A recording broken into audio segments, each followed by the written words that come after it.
Baik, saya undang langsung dari Melbourne, Australia. Ini beda 4 jam, kurang lebih jam 12 malam nih. Profesor Denny Indrayana.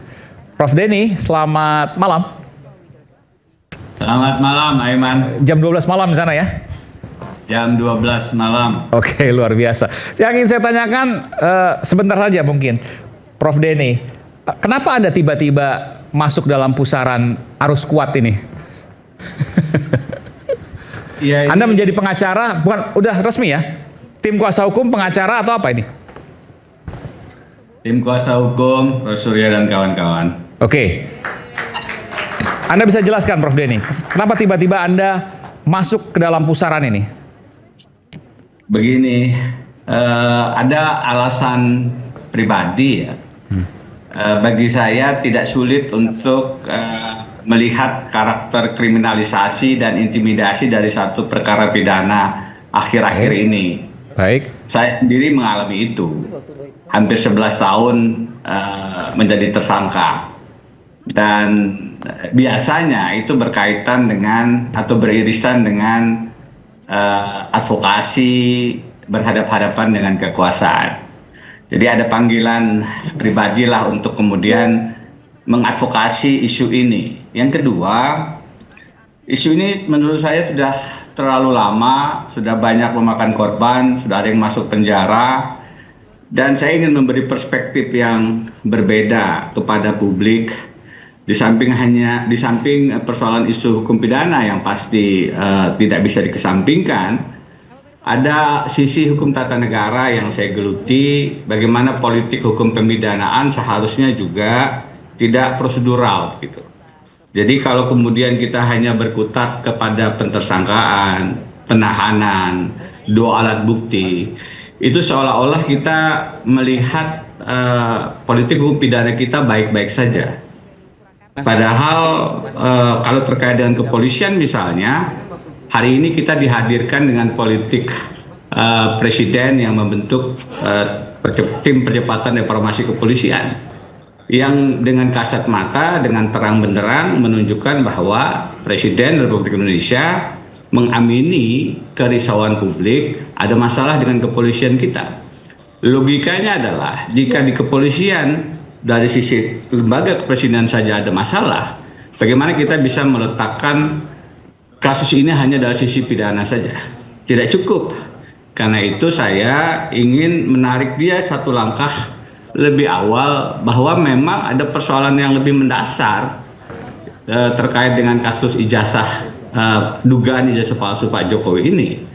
Bagaimana harusnya kita memasukkan juga perspektif hukum tata negara. Seharusnya kepolisian diberikan ruang yang seluas mungkin untuk independen. Seharusnya di luar proses pengadilan masih ada sisi non pemidanaan yang harus dikedepankan. Tadi ditanyakan, apakah proses ini harus melalui hakim, melalui persidangan? Tidak.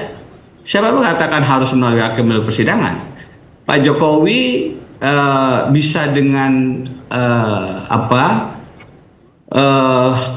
inisiasinya menunjukkan ijazah asli kepada khalayak, kepada publik, dan kalau itu kemudian dilihat semua, ditunjukkan kepada ahlinya, dan bisa dinilai bersama-sama, Bung Roy Suryo dan kawan-kawan juga bisa melihat aslinya, maka bisa selesai di luar pengadilan. Tentu ada mediatornya, tentu ada pihak-pihak yang bisa memverifikasinya. Tapi persoalannya kan ketika ini tidak dilakukan. Oke, Prof, begini Prof. Ya, saya ingin tanya saya tertarik dengan kata-kata yang Anda sampaikan. Ada dugaan kriminalisasi dalam kasus Roy Suryo. Kalau tidak salah saya mendengarkan itu dari Anda, betul? Betul. Oke, Anda bisa jelaskan di mana dugaan kriminalisasinya? Satu, tadi saya berpengalaman menghadapi secara pribadi menghadapi kriminalisasi ya, dan saya tahu karakter kriminalisasi itu apa, dan dia beririsan dengan juga sifat-sifat intimidatif. Karena itu saya mengambil keputusan untuk melakukan advokasi ini. Kenapa begitu? Karena seharusnya kalau ingin tidak melakukan pendekatan pidana, Pak Jokowi bisa dengan mudah kok menunjukkan ijazah aslinya. Kenapa sih harus disembunyikan? Kenapa harus ditutupi? Kenapa harus melakukan prosedur yang sedemikian rumit? Sampai sekarang kan semua menjadi prosedural. Di Komisi Informasi itu akhirnya UGM mengatakan tidak bisa memberikan, itu sudah serahkan kepolisian. Kepolisian mengatakan dalam proses penegakan hukum, KPU juga mengatakan dengan berbagai alasan prosedural. Semuanya kan akhirnya berlindung di alasan prosedural. Padahal, ini saya udah nunggu nganggur nih. boleh saya teruskan, Pak? Iya, nanti sebentar, Pak Bang Sugeng. Terus ini mau menyampaikan soal kriminalisasi. Bang Sugeng Teguh Santoso dari Indonesia Police Watch. Tapi saya beri kesempatan pada Prof Denny dulu. Silakan Prof Denny, selesaikan. Iya, kalau kita bicara kriminalisasi, Pak Jokowi kan latar belakangnya kalau dari sisi tata negara saya, Mas Aiman, itu cukup terang lah bahwa beliau punya rekam jejak ya. Kalau kita lihat contoh saja yang saya dalami betul, Pilpres 2024, mohon izin ya, kenapa saya punya dugaan itu, ya kalau sejalan dengan politik kepemilian beliau, maka koalisinya akan aman dari kasus-kasus korupsi. Tapi kalau berseberangan, lihat menteri-menteri Nasdem, maka akan ada kasus-kasus korupsi yang muncul. Nah, itu bentuk-bentuk kriminalisasi dengan kepentingan politik. Saya melihat dari rekam jejak itu tidak tertutup kemungkinan Pak Jokowi juga melakukan langkah yang sama terhadap Prof. Suryo CS. Padahal sederhana caranya, dengan tidak langsung membawanya ke ranah pidana, ini bisa ditunjukkan dengan mudah. Tidak, dari sekian banyak bukti yang ada itu, satu bukti utamanya yang tidak ada, ijazah aslinya mana? Dan itu tidak pernah ditunjukkan. Bagaimana kemudian Roy Suryo dan kawan-kawan dikatakan melakukan langkah tindak pidana, padahal ijazah palsu yang dijadikan dasarnya sendiri tidak pernah ditunjukkan oleh Pak Jokowi. Betul, itu menjadi tidak fair. Ada pendekatan begini di kepolisian, Mas Aiman, yang saya ingin juga seharusnya konsisten dilakukan terhadap Roy Suryo dan kawan-kawan. Ketika ada kasus dugaan tindak pidana korupsi dan yang diduga melakukan tindak pidana korupsi itu merasa ada pencemaran nama baik dituduhkan kepada dia dari pihak lain yang melaporkan misalnya, maka kepolisian itu pernah zaman Pak Tito Karnavian mengeluarkan satu rujukan, Pak Nasrullah nanti mungkin bisa dikonfirmasi sebagai ahli hukum pidana, bahwa kasus pencemaran nama baiknya di hold dulu, dibuktikan dulu tindak pidana korupsinya ada atau tidak. Karena kalau tindak pidana korupsinya terbukti, tidak ada pencemaran nama baik. Kalau tindak pidana korupsinya tidak terbukti, baru kemudian kasus pencemaran nama baiknya jalan. Di pengadilan maksudnya ya? Dibuktikan dulu korupsinya. Harusnya logika yang sama dilakukan juga terhadap dugaan ijazah Pak Jokowi, karena ada ancaman pencemaran nama baik juga. Yang terakhir, Bang Aiman, saya mendengar betul ya beberapa podcast yang dilakukan oleh Rektor UGM. Saya belum pernah mendengar Rektor UGM mengkonfirmasi ijazah Pak Jokowi asli. Yang saya dengar kemarin, saya buka lagi itu podcast yang saya dengar adalah kemarin ada rektor, wakil rektor, sama dekan Fakultas Kehutanan UGM yang saya dengar podcastnya. Mereka ditanya berkali-kali bagaimana ijazah asli Pak Jokowi. Mereka bilang ijazah aslinya ada di Pak Jokowi. Yang dikatakan oleh rektornya adalah beliau menyelesaikan program S1-nya di UGM. Tapi ijazah aslinya pada saat ditanya di mana, ada di Pak Jokowi, yang bersangkutan sudah diserahkan. Salahnya di mana itu, Pak Prof Denny? Salahnya adalah ketika kita menyimpulkan bahwa ijazah yang ada di Pak Jokowi asli, belum tentu. Padahal UGM nggak pernah ngomong itu. UGM tidak pernah mengatakan, maaf, saya tadi malam mengulang-ulang betul. Tapi kan bahwa Pak Jokowi lulusan terbaik, salah satu lulusan terbaik UGM itu pernah dikatakan oleh rektornya. Lulusan membanggakan UGM. Pak Jokowi lulus sampai selesai di UGM kan asumsinya punya ijazah. Benar, itu asli. Narasi asli aja kali yang belum ada. Boleh saya selesaikan ini? Silakan. Berkali-kali tadi kita mengatakan, UGM mengatakan ijazah Pak Jokowi asli. Tidak pernah. Kalimatnya adalah Pak Jokowi dengan data-data yang di UGM itu menyelesaikan programnya. Tapi ketika ditanya ijazahnya asli atau tidak, Rektor kemarin mengatakan ijazahnya sudah diserahkan ke yang bersangkutan. Yang bersangkutan yang mesti menunjukkan apakah asli atau tidak. Karena begini Bang Aiman, saya pernah bertanya ke teman-teman, apakah ini yang terjadi sebenarnya? Apakah ada kemungkinan apa? Informasi yang saya dapat, dan itu harus dikonfirmasi. Ini cuma contoh bahwa asumsi itu belum tentu benar. Bahwa kalaupun Pak Jokowi betul menyelesaikan programnya di Fakultas Hukum Kehutanan, tidak berarti jasa yang beliau pegang itu asli karena pernah hilang. Oke, nanti kita bisa bicara. Jadi ada yang mengatakan ijazahnya hilang dan beliau kemudian melakukan proses yang tidak sesuai dengan administrasi. Udah. Saya rasa terlalu panjang juga penjelasannya Bang Denny. Baik, saya paham. Nanti kita bahas. Tapi soal kriminalisasi dulu, Pak Sugeng.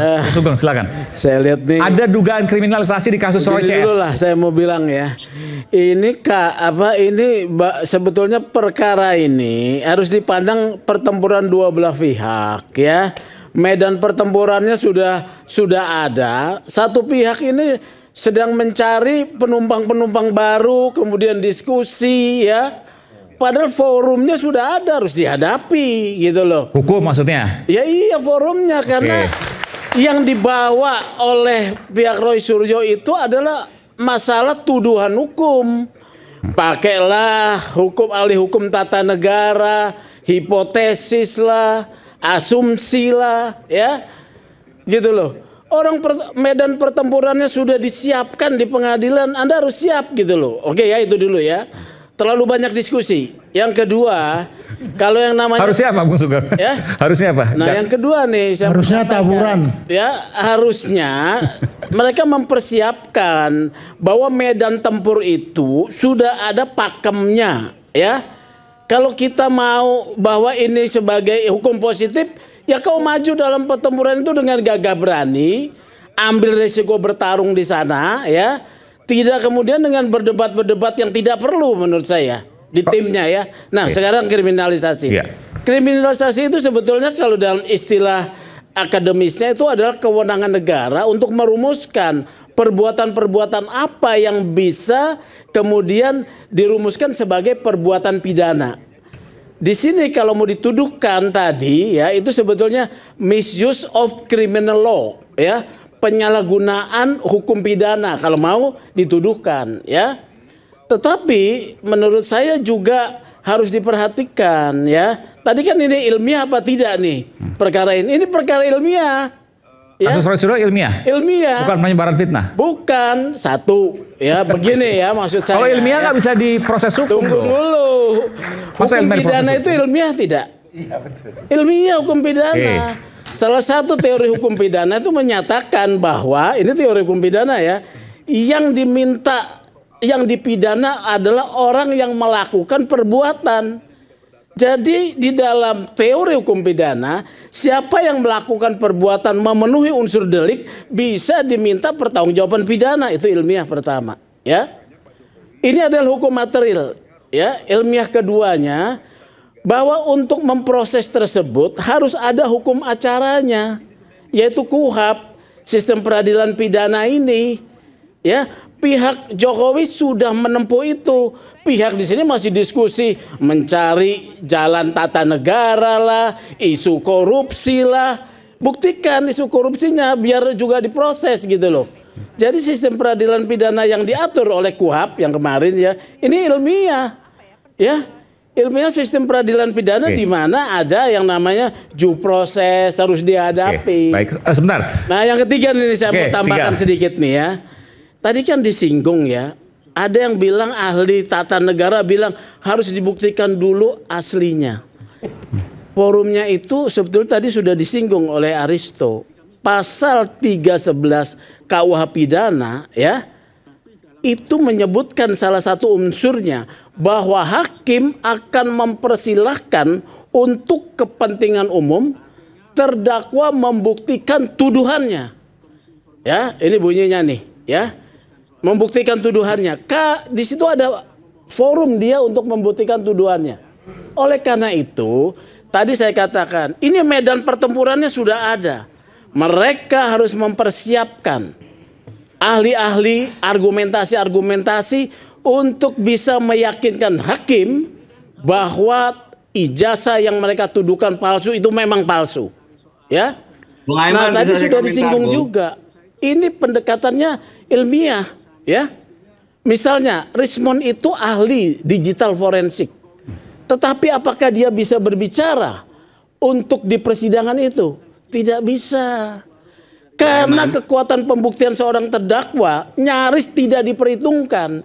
Dia harus menghadirkan kalau perlu guru besarnya dari Jepang, ya, yang mengajar dia. Ya, dia harus menghadirkan ahli lain untuk bisa membantah keterangan ahli dari polisi. Ini harus dipikirkan, bukan ahli tata negara, ya. Bung Aiman. Bicara melambung-lambung, ya. Karena nanti di dalam pledoinya itu hanya menjadi opening statement. Mau 2000 halaman, hakim bilang bahwa segala hal yang disampaikan dalam pendahuluan telah dibaca dan tidak mengenai pokok perkara. Oke. Selesai. Aiman, boleh saya komentar? Silakan, Betul. Prof Denny, silakan. Prof Denny, Inilah silakan. ya. Biar jelas ya, Ya, sudah. Sugeng Boleh, ini kan boleh saya bicara, Bung Aiman? enggak, Silakan, ya, silakan. Sugeng ini caleg PSI, jadi udah wajar aja Loh. dia ngomong gitu. Iya, itu Nggak ada berarti hubungannya, nggak ada hubungannya, Bang Anda harus Kefli. menyerang Nggak ada saya. hubungannya Nggak bisa dong. Anda Pendapat harus menyerang hukum. saya. Pendapat hukum dong. Argumentasi saya dong. Iya dong, jangan Gitu loh. diserang-serang. Anda harus menyerang argumentasi saya, ya. Bro, latar belakang itu menentukan argumentasi. Loh. Udahlah, Anda dari PSI. Saya membuka kunci Ngapain tadi bisa, sebetulnya, nggak bisa ya. gitu. Kalau Anda murni police what, Anda nggak ngomong begitu. Loh. Udahlah. Yang mana yang harus Anda challenge di dalam Yang mana? bagian proses penyidikan yang harus saya kemudian komentari juga. Coba. Dalam keseluruhan Anda itu kan mendukung pihak sana. Ya Enggak, sudahlah. bukan. Kita hargai, udahlah. Saya harus Anda mau kemudian membantah Denny seolah-olah Denny harganya nggak ada apa-apanya. Bukan, Udahlah, kita ya. saling hargai ilmu Ini- aja, ya kan? Nah, oleh Kalau karena Anda dari itu saya katakan, dan ya. Anda mau membela orang Jokowi, ya silahkan saja. Udah, this is your job. Ya, From enggak, udah, PSI begini aja. to Jokowi. Begitu Udah. loh, begini ya. Jadi Gini loh ya. dah. Anda ini ya, kalau kita menutup latar belakang itu, maka kemudian salah satu Begini, integritas ya. seseorang adalah berani mengungkapkan siapa dia. Anda ngomong Loh, iya. wow dan lain sebagainya. Saya seolah-olah benar polisi. bahwa Ternyata saya Anda di PSI, PSI, saya tapi lihat caleg PSI. Udah. Argumentasi saya dong harus Anda bantah. No way. Ya. Gitu loh, ya. Ya udah, ini haknya. Oke. Itu loh. Oke, ke Prof Denny dulu. soal Karena tadi posisi, sampai itu hak politik saya. Ini ya. ini hak politik saya untuk menyatakan. Oke. Hak politik Anda, karena itu saya hargai. Sebagai PSI Anda mendukung Jokowi. Sudah selesai kan? Saya Karena itu sedang publik berbicara jangan ditipu. soal ilmiah. Anda menipu Ya. publik kalau Ya. begitu caranya. Saya bicara ilmiah. Ini perkara Oke, pidana, oke, nanti. bukan Prof Denny, perkara silakan, Prof Denny. tata negara. Ya. Terima kasih Bung Aiman. Jadi Ya. begini, tadi ini kalau diterus-teruskan seperti itu, padahal maaf bapak-bapak rakyat Indonesia yang menonton ini, izinkan saya meletakkan perspektifnya kenapa hukum tata negara itu penting.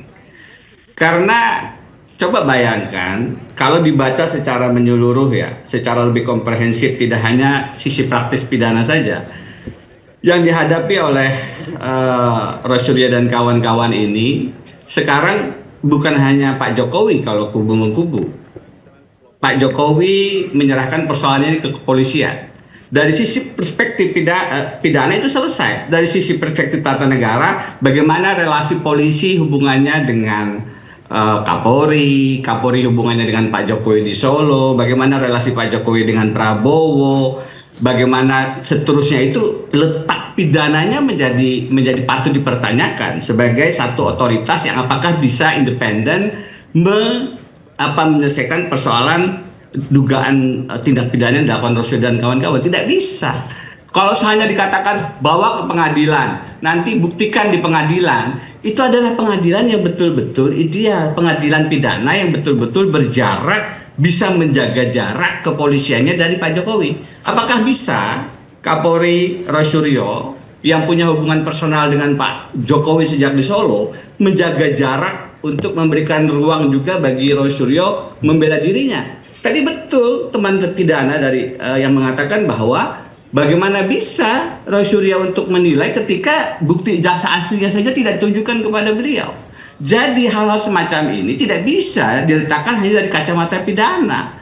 Memang harus dilihat dari kacamata yang lebih luas. Salah satunya adalah relasi kekuasaan tata negara antara kepolisian dengan Pak Jokowi, bahkan dengan Presiden Prabowo yang sedemikian dekat. Bagaimana bisa kita hanya meletakkan hukum pidana di tengah relasi yang tidak fair itu? Jadi menurut saya menjadi sangat penting kemudian untuk menghadirkan logika-logika semacam ini ke hadapan publik, bahwa logika pidana prosedural saja tidak menyelesaikan masalah. Karena itu seharusnya Pak Jokowi mengambil inisiatif sebagai negarawan, menunjukkan ijazah aslinya, dan itu tidak kemudian menarik bangsa ini selama bertahun-tahun.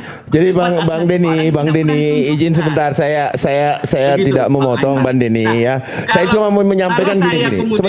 Sebentar Bang Denny. Saya kemudian Bang Denny, kalau kita berbicara dalam perspektif bahwa kemudian harus Pak Jokowi yang legowo, memperlihatkan dan lain-lain. Pernah nggak sih kita memikirkan seorang Insinyur Joko Widodo, Presiden ke-7 itu sebagai korban fitnah saat ini? Bagaimana situasi kebatinan beliau, ya kan? Bagaimana keluarganya, ya kan? Ini kan kita hanya berpatok pada ini harus legowo, seolah-olah dibola-balik nih. Yang mana yang menuduh ijazah palsu, ya, yang melakukan tindak pidana yang saat ini sudah menjadi tersangka, ya kan? Kemudian kita tidak pernah memikirkan nih korban yang dari tahun 2020 Februari itu sudah mengalami fitnah ini terus menerus sampai sekarang, gitu loh. Ini kita jangan lihat perspektif selalu pada tolak ukurnya Roy Suryo CS saja, bos. Itu nggak fair itu. Korban itu. Ya nggak fair menurut saya, Bang. Ketika Anda melihat kacamatanya itu hanya pada titik bagaimana seorang Roy Suryo melakukan tindak pidana yang harus diakomodir oleh perspektif pandangan keahlian Anda. Kan itu persoalannya. Aiman, boleh saya sedikit bahwa bagaimana korban ya difitnah, ya kemudian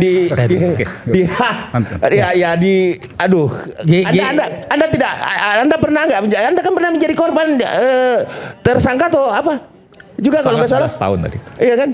Seperti apa gitu loh. Bung Ade, begini, jangan dilihat dalam kasus Pak Jokowi ini. Karena saya pernah dikriminalisasi, saya paham bagaimana berhadapan dengan kekuasaan itu, posisi tersangka itu tidak dalam posisi yang kadang-kadang ideal. Aturan main, lapangan permainan itu tidak ideal bagi kita, apalagi berhadapan dengan kekuasaan, berhadapan dengan Pak Jokowi. Seharusnya Pak Jokowi sebagaimana Pak Arsul, tunjukkan saja ijazahnya, dan Pak Arsul dengan legowo bilang, saya tidak akan melaporkan pidana orang yang melaporkan ijazah saya. Kenapa seorang negarawan hakim konstitusi seperti Arsul bisa mengambil posisi itu? Kenapa Pak Jokowi yang presiden tidak bisa? Sehingga kita kemudian tidak ditarik pada persoalan yang terus berlarut. Pak Jokowi tunjukkan. Ya, jadi gini. Kalau kemudian ijazahnya betul-betul asli dengan cara verifikasi yang benar, tidak perlu masuk pidana. Mohon izin Bung Denny ya. Tidak perlu. Saya ingin menyampaikan begini. Jangan dilihat kasus Pak Jokowi ini hanya Pak Jokowi pribadi, Pak Jokowi dan keluarga yang sudah diobok-obok sedemikian rupa. Gak akan tersentuh Pak Jokowi kalau tidak mencalonkan diri sebagai Presiden Republik Indonesia dengan menampilkan ijazah tersebut. Ini masalahnya adalah ada ranah kepentingan umum yang saya rasa mungkin hari ini Roy Suryo dibungkam, akan timbul 1001 Roy Suryo lainnya. Karena kan ini kan justru yang menyebabkan, hemat saya. Anda yakin dengan itu? Ketika ada penersangkaan Roy Suryo dengan kawan, akan ada gerakan untuk membela Roy Suryo? Bukan hanya gerakan, tapi bukan persoalan membela Roy Suryonya, tapi perlawanan terhadap ketidaktransparannya ijazah Pak Jokowi. Tidak transparan. Makanya kalau memang ingin mengklirkan nama baik Pak Jokowi seperti yang disampaikan oleh Bung Ade, keluarganya yang terluka, maka ya sudah, ayo buktikan, dijelaskan di depan publik, selesai, nggak perlu berkepanjangan. Tidak transparan, itu kan tindak pidana, Prof. Fitnah yang dilakukan berkali-kali, Prof. Yang diorkestrasi gitu loh. Ya, apa salahnya? Apa salahnya seorang Insinyur Joko Widodo melaporkan ke polisi gitu loh? Sama dengan Pak Prof. Sama dengan Prof. Kalau Prof juga difitnah, pasti juga akan melakukan hal yang sama gitu. Salah yang dilakukan Pak Jokowi. Nggak begitu, Prof. Kita harus fair.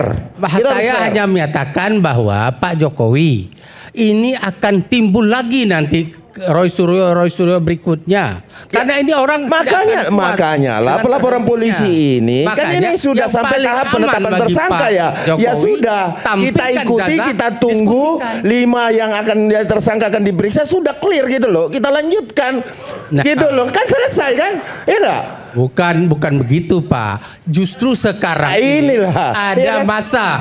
Pernahkah Pak Jokowi menampilkan ijazah itu untuk dibahas bersama? Saya punya scanning ijazah pembanding Jokowi dan ijazah Jokowi. Sebentar, ini ijazah saya tampilkan. Ijazah Pak Jokowi. Saya tampilkan. Oke, nanti. Ya, ini ijazah Pak Jokowi. Pokoknya nanti saya gambarkan akar permasalahan. Pertama kali ditampilkan ini. Saya tampilkan 2, ya, 1 itu. Yang kedua yang mengatakan bahwa fotonya Pak Jokowi itu ada miliknya Dumatno. Ya. Enggak, yang soal ijazah ini pertama kali ditampilkan di media. Ini saya pertama kali. Oke, nanti kita selepas jeda akan kembali tetap bersama kami di Rakyat Bersuara. Kita tunggu nanti, kita tunggu.